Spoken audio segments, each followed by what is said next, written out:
Hello and welcome everybody, I'm Bavarian and I want you to know right away that my voice may soon fade away because I am a bit sick and that makes it so that my voice is struggling with me and I'm struggling with it, but I still wanted to record something. And here we are in Aquitaine, and this episode starts in a bit of a different situation compared to the rest of the episodes because there are no characters. There is no specific scenario that I want to have your attention for. Instead, I simply want to say, take a look at Aquitaine, because Aquitaine is as great and as difficult in a position as it hasn't been for many centuries. We have been more united than ever before, with all of the lords and ladies of Aquitaine firmly behind our king, and at the same time we are deeply in the red. Our finances are truly awful. We have had a very significant blow when it comes to our military capabilities. We were of course a part of the military expedition down into Asturias and we failed. We got completely pummeled, and that is an experience and the treasury that comes with it that of course we should not forget about.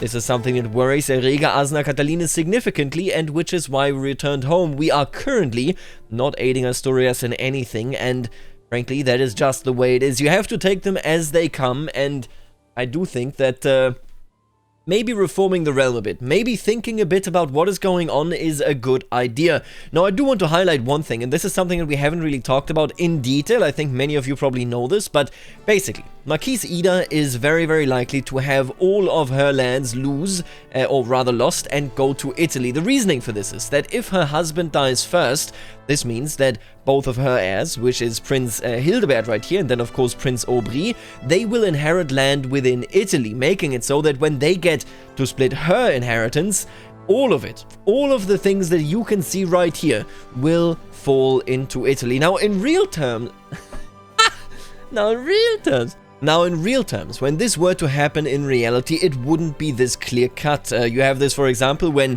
William the Conqueror became King of England. He still swore fealty. He still had an oath to France. He still paid France, you know, for his obligations when it comes to the French territories. This isn't a mechanic in CK3 because it is very difficult to do. The devs have talked about this at length. They said that basically it confuses the AI a lot. The mechanics get thrown all throughout, and maybe this is something that mods can fix. I know that Stick is working on a lot of things. Now, Stick you may not know, but Stick has made a lot of mods such as, you know, In My Honest Opinion, for example. So this one right here, Submission to Authority, and so on. But what is more important is that in real terms, Italy technically holding these lands doesn't mean that we are enemies. Of course, in game terms, it does mean that I would be significantly weakened and would lose basically all of Toulouse, Languedoc, much of Auvergne, much of, what is this, Poitiers? No, it's actually Aquitaine, and of course much of Barcelona and Aragon. Those are not good things. Don't be confused. Obviously, those are bad things, but hey, it is what it is. I will not intervene because we are friends. We have a good relationship and I trust her. After all, of course, you know, what do I do with friends if not trust? And now I do remember that Vladislav is currently being murdered. It is a very low chance, but what I will do, maybe Lope isn't the best for the job here. You are good at stewardship. Let me check this. You are terrible. Okay, wait a minute. You are pretty good at intrigue. I do like Piaris. I have absolutely nothing against Piaris. I will move Piaris right into this position, and then I will move you down to be in this position, and all of a sudden we have a pretty good distribution of people, and you will then have the task to basically investigate my court. Now, it does read 0% chance of learning a secret, but I don't think that is true. I think those are wrong stats. Well, we'll see. He is a very trusted advisor. He is a very trusted man within the realm. Of course, Vasconia Po has been, well, not Vasconia Po, but Bian here has been with us for quite some time. And now let's take a look. I do not want to negotiate any of these alliances. I simply do not care. But I do want to maybe... Wait, not this. I want to maybe marry Azibella de Cominges off. She is my niece. She is the daughter of Azibella Catalinas, my sister. If we send her off, I mean, to Venice, that is just nonsense. I will not marry you off to a republic. Are you kidding me? That is just utter nonsense. I am looking at this, and maybe an internal option is possible. You know what I would find somewhat poetic? If I could actually find a claimant. And with that claimant... Ooh, you are 58 years old. That is far too old, I think. Oh, and she is actually the Queen of England. Oh, that is so interesting. What I'm thinking is maybe I want to put Salomon Map Rivalon onto the throne of Brittany, not hold it myself, but instead make it so that, well, we have a bit of a, you know, we kick the Vikings out and they are tied to us via marriage, but they don't have anybody age appropriate. Would you like to come to my court? No? You know what, maybe we'll just do this. Let me actually check. Would you like to be a nun? Ooh, 82%. I could guarantee a 100%. I will use the hook, just to guarantee that it happens, but I will say that basically the way we roleplay this, and yes, by the way, with 250 piety I could get money, but hey, money isn't my primary concern here. It is to a degree, but not as a character, right? I want to take care of my family. That is one of the big things my father failed at, and Azibeles, it does seem like Azibella is in a position where she would like to be a nun. So you know what? I'm gonna make this possible for you. Instead of you marrying somebody, you will simply become a nun indeed. Now let's make some money and let's see whether we can't keep it together. It is important to point out that if she dies before Roi Louis III, then half of her lands stay with us because a secondary heir will then be a direct vassal of mine, but the rest will still be lost. I will answer the call to serve a higher power, and I thank you for setting me on this path of righteousness. Good for you. And look at that, Piaris has learned French, Romanes, or Romance I should say. That is quite good. I think he is at his limit. Oh, he's not actually at his limit. Wait a minute. Why can't I make you learn another language? He's already studying a language. Oh, this must have been on top. I believe he is learning Provençal. Right, so this was actually just a side effect, a side benefit. I'm very much a fan. My son Milan has come to me with a discovery. He is certain that my cousin Jimeno is scheming against my primas Vladislav. So it was Jimeno Anses. I have to tell you, I don't know what it is with this section of the family. I feel as though they may hold a grudge against the church because of their hideous nature. But remember, Anso Arnotes has basically betrayed me. He has dug up dead people. He has acted against my mother's corpse as well, it seems. Whatever that may mean. And now they try to kill Vladislav. I could just reveal it. I could simply throw you into jail, and I do think that is what we are going to be doing. You know what? I'm going to throw you into jail. I wonder whether this is the origin of this conspiracy or not, but I will imprison you, and I will tell you right now, you must go. I will not kill you, but I will... You know what? I could force him to take the vows, but then again, Emma is, of course, the mother of my wife. I'm going to banish you. Absolutely. I will banish you. May you live somewhere else, but don't commit your crimes in my realm. And he went to Viennois. Viennois seems to be a pretty beloved location for all the people that we banish. Alright, see you in hell, Jimeno says. See you in hell indeed. And, oh, wait a minute. What the hell is going on here? What did we just discover? While performing his duties as my Milan, Duke Piaris has uncovered a secret held by my friend Marquise Ida. She has secretly taken Prince Guillaume of Zaragoza as a lover. Prince Guillaume is her father. Guillaume is her father. That is certainly a secret. Wait a minute. So, this plot still exists. So, Jimeno Anses was just one of the people supporting it. He was not the actual origin of this plot. And now it turns out that you are his lover, huh? And you are my friend. Marquise Ida is my friend. Despite all the differences, she is a sadistic lady. She's quite ambitious, but we're a just, temperate, and trusting man. And we have, of course, you know, been a fornicator ourselves. But I do feel like there's a significant difference from this secret. I mean, a lover, yes, you are lovers, but more importantly, you actually and genuinely are a lover of your father's.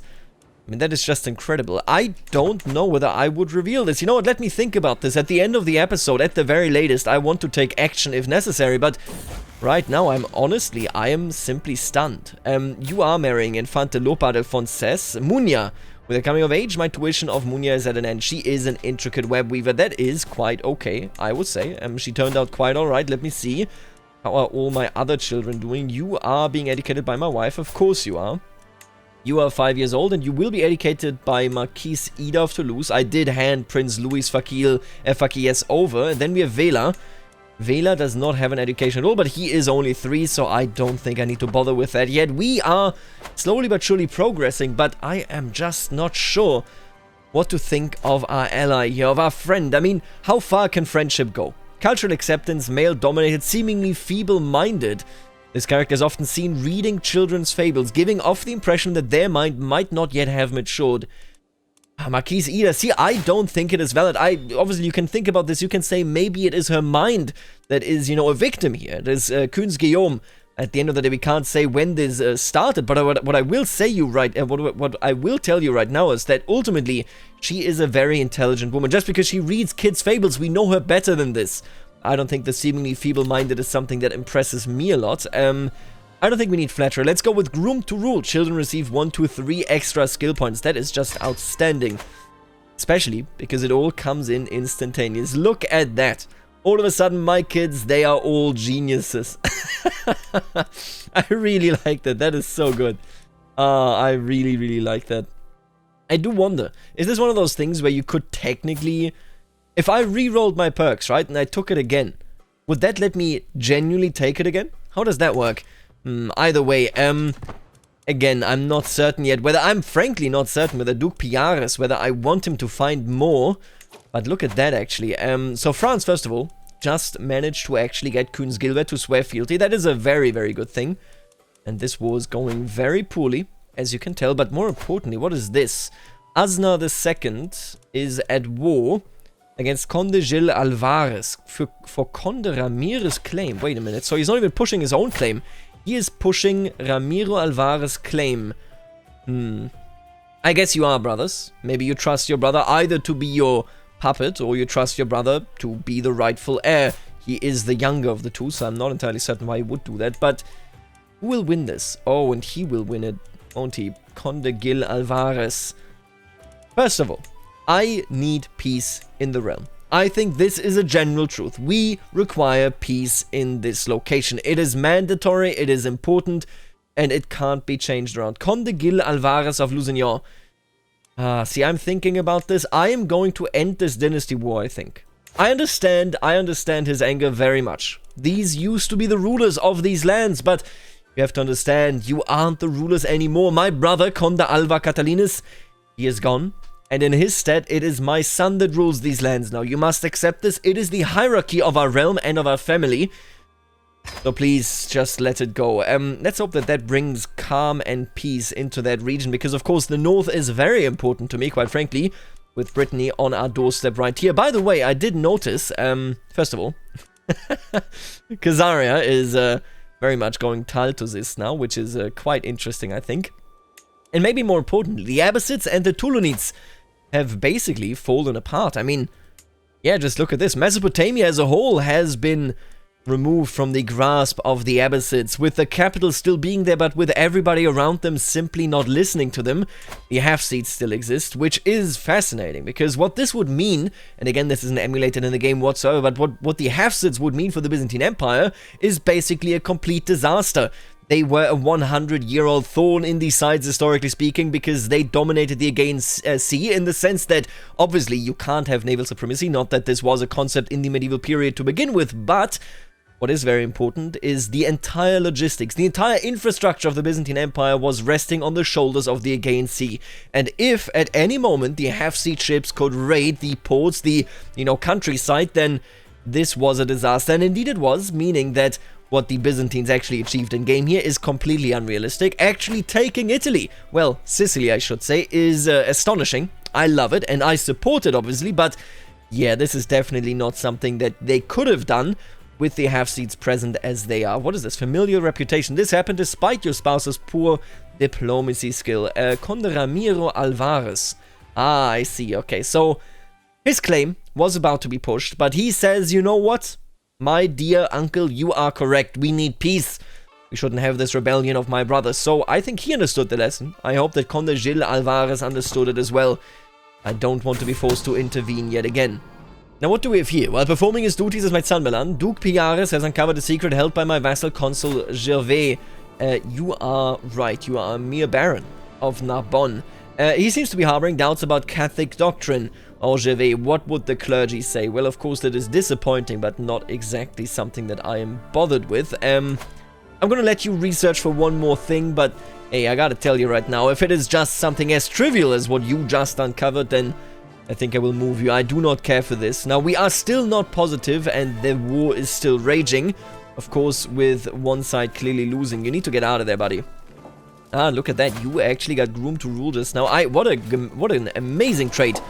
He is getting away, at least initially. Oh, they caught him. Asturias is losing yet another battle. It even is Rey Adelfonso IV Adelfonses of Asturias. Things are not looking good down there. If he were to fall, and I do just want to reiterate on this, because we do have a vested interest to actually do a second campaign, should we have the money. If he were to fall, that means that France and Asturias fell. Then we only have Italy and Lotharingia on our side, and that is, of course, not very strong. Now, you are calling me in. I call on you to honor our alliance and join me in the Lombardo Catholic uprising. Why are all of you such bad administrators of your realm? A strong, ambitious, compassionate, brave peasant leader is rising up. Who joined him? Was it Mantua? Wait a minute, let me just check this real quick. It is, Mantua and Cuneo. Cuneo being right over there. Listen, Italy, I support you, I love you, but I have to tell you right now that I can't join until my finances are better off, and it does make me wonder, why isn't he calling in his wife? Ah, now they're joining, I believe, so maybe he is calling them in now, and he is saying there's nothing else to be found. You know what, yes, let us not waste any more time. I don't want the gossip about our barons, I do not care. Right, Piares now learned Provençal and Romance. That is pretty good. And he's 14 years old as well. And that is an interesting... that is an interesting age. See, so historically speaking, I have stayed away from, you know, England. I've stayed away from anybody too far as East France here when it comes to, well, alliances. But it has to be said, right? England is in a situation where they do border Brittany, and Brittany is somebody that is without a doubt a thorn in our side. Maybe we could actually work together with them, but Brittany also has a genuine rebellion against them. And the rebellion is clearly stronger. How are you winning this so far? I will keep this in mind. Maybe we will actually marry off Piares to one of the Anglo-Saxon children. We shall see. For the moment, it looks like Italy, at the very least, is winning. That is good news. That is very good news. Didn't I already tell you to change your objective? Odd. Betrothal fulfilled. Right. So you're now finally married. I am still bankrupt, but we're getting there. I hope. Oh, and my nephew attacks. I just saw it again. What is this all about? Against the tyranny of Prince Asnar II. Prince Asnar made the mistake here. Tyranny wars are triggered because he wanted to A, imprison, or B, revoke a title. Meaning, I established peace. I established that the status quo was the status quo, and it looks like Prince Asnar II has failed this. I don't know whether my power currently extends all the way to Poitiers in such a micromanaging manner. I think Prince Asnar II just created his own, well, grave, not literally, but in Poitiers. I believe his power in Poitiers may genuinely be over. Conde Anfos does deserve a title here as a chancellor. Wait a minute, who died? Géraud has perished. He was the Duke of Auvergne, and now we have the new Duke of Auvergne, which is Duke Géraud II. He does speak Provençal and Romance. Sadly, not Euskaltel, but that's fine. I will put Conde Anfos Fernandez onto this council. And let me take a look at this actually, right? Conde Anfos Fernandez will be assigned to bestow royal favor. Prestige 0.5 per month, that is pretty big. Council diplomacy skill 0.5, right? Vassal prestige increases by 0.5 as well. And vassal opinion increases by 9, up to 100 in total. Ooh, I don't know why I wouldn't do this. That is outstanding. Oh, this already does gain me a lot of prestige on its own. Right, let me just check this. Decent fashion, ceramic tankard, all of that stuff. Foreign affairs, there it is. Yeah, I see. I think I'm better with this. I will bestow royal favor. And I will bestow it upon whom? We could do it with our vassal in Toulouse, but then again, she will of course fade away in time.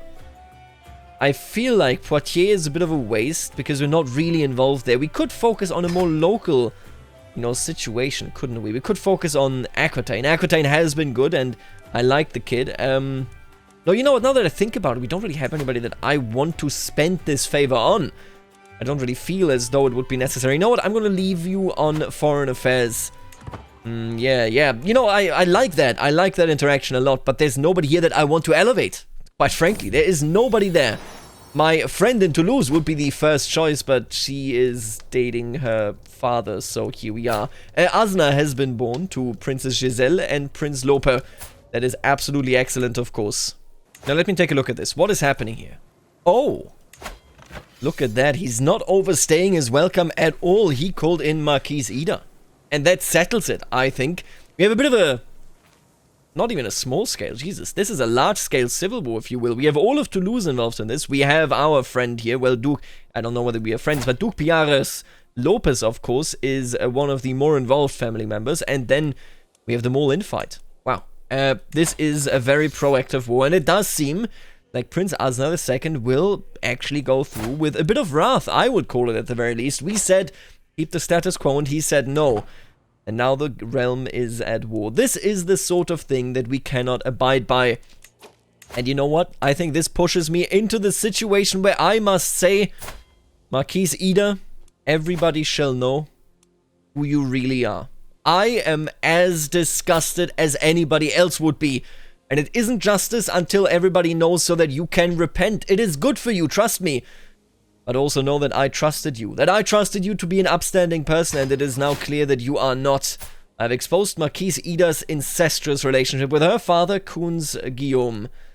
She still loves me. I like that she likes me so much that she just goes, yeah, okay, you revealed that secret, but so what? I'm a big fan of that. But, of course, roleplay-wise, we are, I think, not on the best terms anymore. I could revoke one of the titles. Interesting. I could revoke one of the titles. If I revoked Barcelona, that would be a pretty strong move. At least if you ask me. Could do Barcelona. We could do Toulouse. Then again, would I really want to revoke anything? I don't want to. See, I don't want to imprison her. If I were to even try this, it would cause a genuine civil war. And I don't think my character is really up for that. But Marquise Ida's, well, activities here have now been revealed. And that, all in all, is a good thing for, well, us. First of all, we are going down on stress levels just based on this. And quite frankly, while we're being honest, I will expose your non-believer secret as well. And now I am so close. For the first time in 100 years... be underneath stress level 1. You have arrived in Carcassonne to pay homage. Absolutely. Show Duke Gerard in at once. Taking the knee. Right, he doesn't make any mistakes. Everything is great. I appreciate it. Thank you for coming by, and I'll see you later. Oh, look at that. Now he is calling me into an independence war. Duke Antier of Corsica. Who's on whose side here? Wow, it is incredibly equal. Only 4 min difference. I will, of course, say... Did I just... I just lost it again. I keep losing this. Shouldn't there be a notification up here that he's requesting me to join? I believe that was there in previous periods. I will say yes. I mean, independence wars are a bit more dire. At least that is how I feel. Because independence wars, of course, are what our character very much fears to become reality as, you know, time passes on. I'm not sure what we do with Marquise Ida right now. She loves me. I'm not sure that my character still loves her. Faction targeting me is disbanded. The peasant rebel, they are no longer unhappy. She could repent for her sins if she revoked her claim on some land, couldn't she? But it is so risky. It is oh so risky. You know what? Okay, here's the deal. I will help Italy in due time. For the moment, I will just, you know, let my men-at-arms refresh. We will make some more money, and I think... we will end the episode on that note, and I have a big question for you.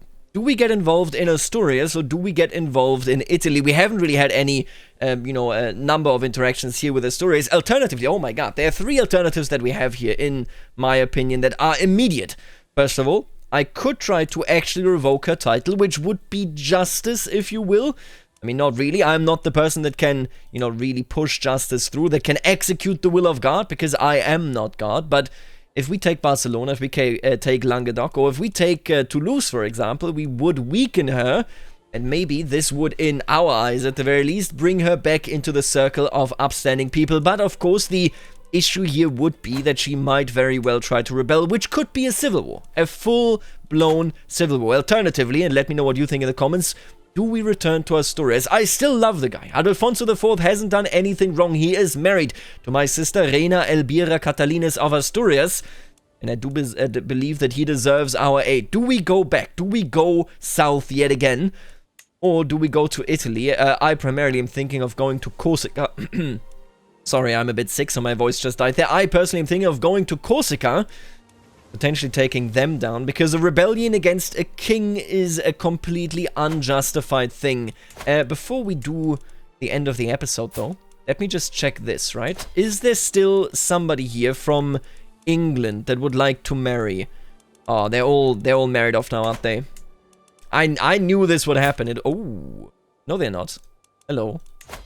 Yes, it is me. I'm calling, and I would like a marriage. +2. Wow, it is so close. I want this marriage. Are you still in a civil war? Yes, you are. You're also in the tyranny against König Burkhard. I don't think I can enter this marriage. Honestly, let me know. Let me know what you think both about the internal situation with Marquise Ida, what you think about Brittany, Asturias, Italy, and England. Erega Asna Catalines is barely a bit relaxed now. And there are so many decisions to be made. We already agreed, of course, to aid in Italy and in Asturias, but priorities are priorities. Let me know what you think is viable. For the moment, I will leave you here, and I will see you later, alligator.